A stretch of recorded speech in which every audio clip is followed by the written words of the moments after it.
अस्सलामुअलैकुम friends, welcome to my channel. Again friends, मैं एक न्यू मेडिसिन के साथ हाजिर हूँ। आज की जो मेडिसिन का नाम है वो है म्यूकेन। ये सिरप फॉर्म में अवेलेबल है फ्रेंड्स। इसके यूजेस के हवाले से, मतलब के इस्तेमालात के हवाले से आज बात करेंगे। डोज के हवाले से कि कैसे इस्तेमाल की जाती है, किस टाइम इसको इस्तेमाल करना बेहतर है, और इसके साइड इफ़ेक्ट, मतलब कि इसके इस्तेमाल से आपको आर्जी तौर पर क्या साइड इफ़ेक्ट देखने को मिल सकते हैं और कौन से मरीज़ इसका इस्तेमाल नहीं कर सकते हैं।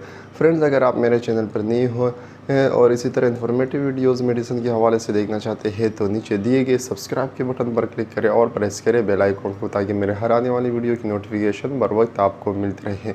और फ्रेंड्स, अगर आप आज की वीडियो अच्छी लगे तो इसको एक लाइक भी ज़रूर दीजिएगा।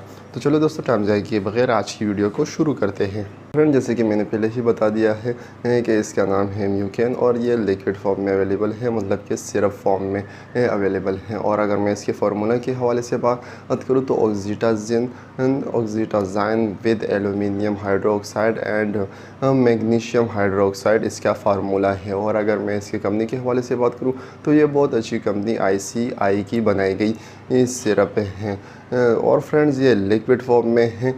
तो ये तो हुई इसकी कुछ कॉमन इन्फॉर्मेशन। अब मैं बात करूँगा इसके यूजेस के हवाले से। सबसे पहले तो फ्रेंड्स, अगर इसके बॉक्स पर देखा जाए तो इस पर के बॉक्स पर ही लिखा है कि rapid pain relief and heart burn, मतलब कि आपकी गैस्ट्रिक पेन, रैपिड जो गैस्ट्रिक पेन होता है उसको रिलीफ करता है, और हार्ट बर्न मतलब कि अगर आपके सीने में जलन हो रही हो तो उसको भी ये ख़त्म करता है।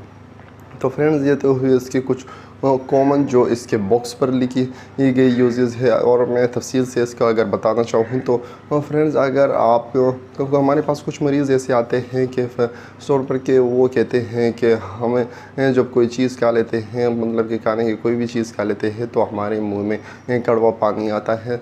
तो उस कड़वा पानी को ख़त्म करने के लिए मेरे के स्टमक की प्रॉब्लम होती है कि आपके स्टमक में एसिडिटी की मिक़दार ज़्यादा हो जाती है, तो उस वजह से वो कड़वा पानी आता है। तो उसको कम करने के लिए इस सिरप का इस्तेमाल किया जा सकता है।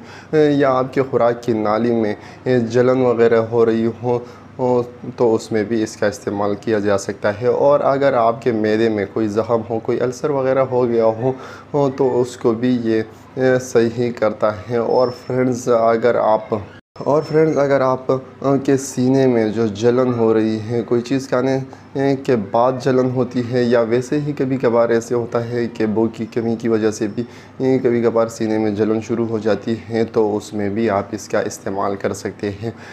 ये इन्हीं तरीक़ों में इस्तेमाल किया जाता है। ये इसके कुछ कॉमन यूजेस है, मतलब कि अगर आपको खाने के बाद कोई वोमिटिंग वगैरह आ रही है या कड़वा पानी आ रहा है तो उसमें आप इसका इस्तेमाल कर सकते हैं। और ये बहुत ही बेहतरीन सिरप है, काफ़ी लोग इसका इस्तेमाल कर रहे हैं।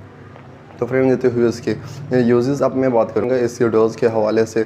तो फ्रेंड्स, इसके डोज़ तो अमूमन जो है वो 15 से 20 मिनट पहले, अगर आप खाना खाने से पहले 1 चम्मच ले या 2 चम्मच ले तो इसका रिज़ल्ट काफ़ी अच्छा मिलता है खाना खाने से पहले। लेकिन अगर आपने खाना खाने से पहले नहीं लिया है और खाना खाने के बाद आपके सीने में जलन शुरू हो गई है, या आपके स्टमक में कोई जलन हो रही हो, या आपके खुराक की नाली में कोई जलन हो रही हो, तो आप खाना खाने के बाद भी इसका इस्तेमाल कर सकते हैं। जैसे ही जलन शुरू हो जाए या आपको लगे कि अभी जलन शुरू हो रही है, क्योंकि कुछ मरीज़ ऐसे भी होते हैं कि उनको पहले से ही मतलब कि आइडिया हो जाता है कि अभी हो सकता है कि मुझे मेरे स्टमक में जलन शुरू हो जाए, तो उस वक्त भी आप इसका इस्तेमाल कर सकते हैं। लेकिन उस वक्त आपने 2 स्पून लेने हैं, 2 चम्मच लेने हैं इस सिरप के। तो फ्रेंड्स, ये तो हुई इसके डोज। अब मैं बात करूँगा इसके साइड इफ़ेक्ट के हवाले से। तो इसके साइड इफ़ेक्ट में सबसे पहले आता है कि ये आपके खुराक की नाली में जो वो मतलब कि कड़वा पानी आता है उसे रोकता भी है। लेकिन अमूमन तौर पर कभी कभार ऐसे भी होता है कि उसकी वजह से आपको वोमिटिंग भी हो सकती है,